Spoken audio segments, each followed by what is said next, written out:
এখন একটা বিতর্কিত প্রতীক বাংলাদেশে আছে, দাড়িপাল্লা, জানেননি? আমার কথা কয় না, জানেননি?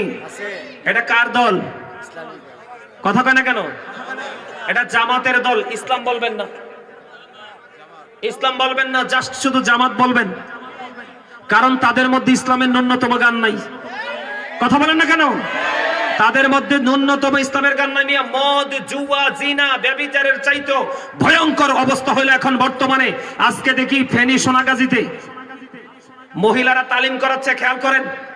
এখন আমার তাৎক্ষণিক মনে হয়েছে মহিলারা তালিম করাচ্ছে। এই আপনাদের এই দৌলতপুরে যেন এই দল যেন আসতে না পারে, খেয়াল করবেন। কেন জানেন?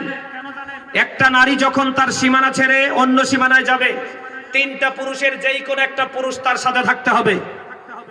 হয় তার স্বামী, না হয় তার বাবা, না হয় তার উপযুক্ত সন্তান।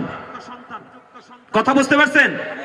এইভাবে একা একা নারীরা এক জায়গা থেকে আরেক জায়গায়, এই বাড়ি থেকে আরেক বাড়ি যাওয়ার কোনো বিধান ইসলামে নাই। যা হোক, তারা যাইয়া ইসলামের দাওয়াত দিতেছে। এখন যাইয়া ওখানে মহিলাদেরকে দিনের দাওয়াত দিচ্ছে। দিনের দাওয়ার পরে আপনার ওনারা বলতেছে, মহিলারা বলতেছে, আপনারা জান্নাতে যেতে চান না জাহান্নামে যেতে চান? আপনারা ভিডিওটা দেখবেন, আমি আজকে দেখছি। আজকে আপনারা জান্নাতে যেতে চান না জাহান্নামে যেতে চান?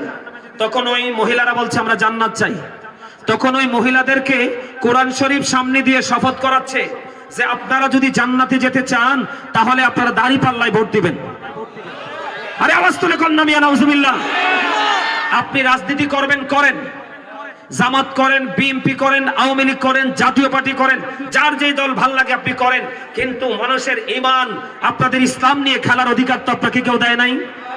কথা বলেন না? আমার কথায় আপনারা কি রাগ হয়েছেন?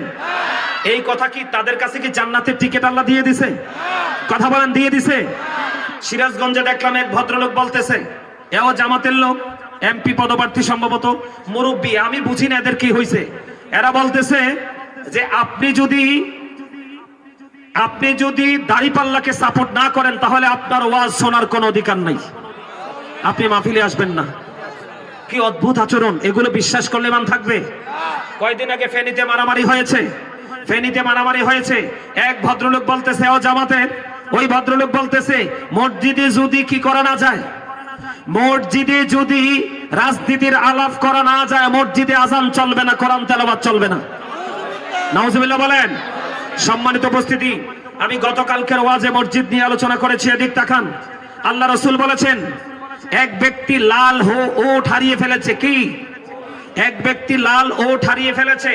নবীজি নামাজরত অবস্থায় এক ব্যক্তি মসজিদে এসে ডেকে ডেকে বলছে, তোমরা কেউ কি আমার লাল ওটটা দেখেছো?